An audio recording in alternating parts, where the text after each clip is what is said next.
If this does go to committee, that they have the opportunity to have their say. Thank you. Order.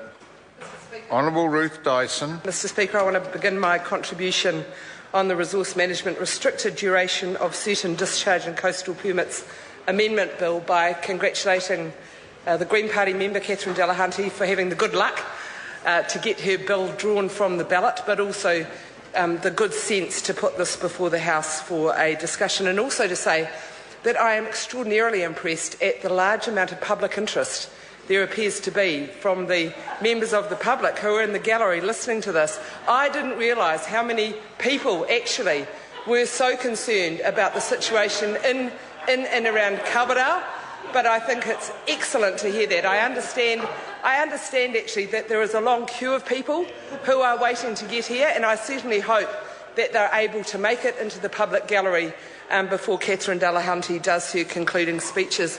I want to say it's great to see so much interest in Kawerau. I'm sure the locals will be really, really impressed. I have to say that I'm disappointed with the local Member of Parliament who's just resumed his seat. For him to not know or understand enough about his own electorate as to not support this to go to a select committee for a discussion is really surprising. I'm amazed. I thought he was a member who would say that, I don't think this is an issue anymore, as he did, but actually if it has an impact in other areas of the country, as it clearly did in Kawerau, why don't we send it to a select committee and have the debate? It obviously was of much concern previously for the issue to go to an Environment Court hearing.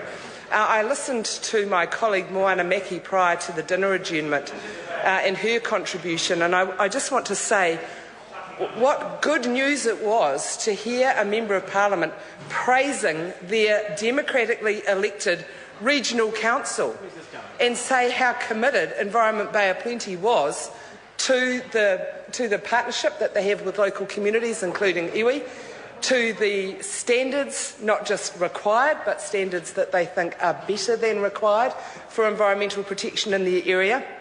But actually, Mr Speaker, more than anything, what a delight it was to hear about a fully elected democratic regional council. Could we please have one in Canterbury? I don't think it's a big ask. We haven't had one for a couple of years. Dr Smith, I'm sure, recalls taking away our democratic right. Didn't take it. Moana Maki tells me they're very good. We'd like a fully elected democratic council in the same way as the entire rest of the country. We in Canterbury think that we're up to the job of voting for people.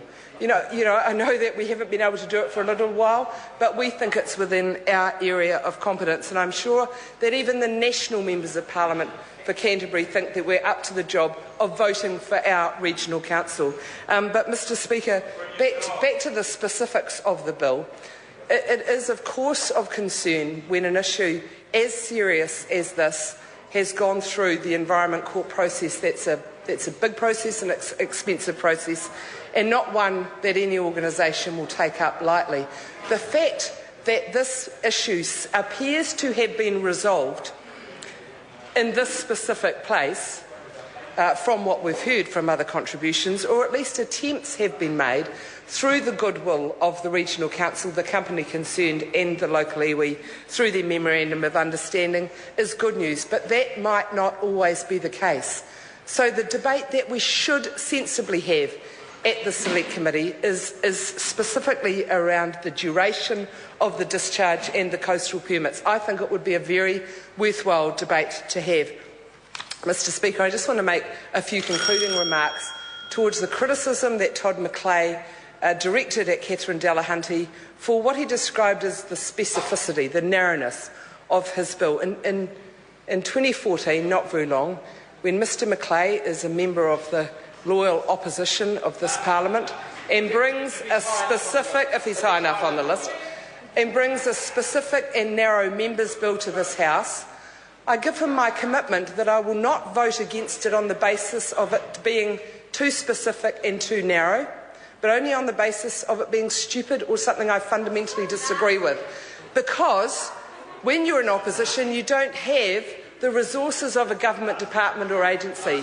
You don't have the Law Commission to do the preparation of a significant report. You don't have those resources, so often members' bills are, because of the resources available to opposition members, quite narrow and quite specific. So I give the member that assurance, and I look forward to progressing this discussion at the Select Committee.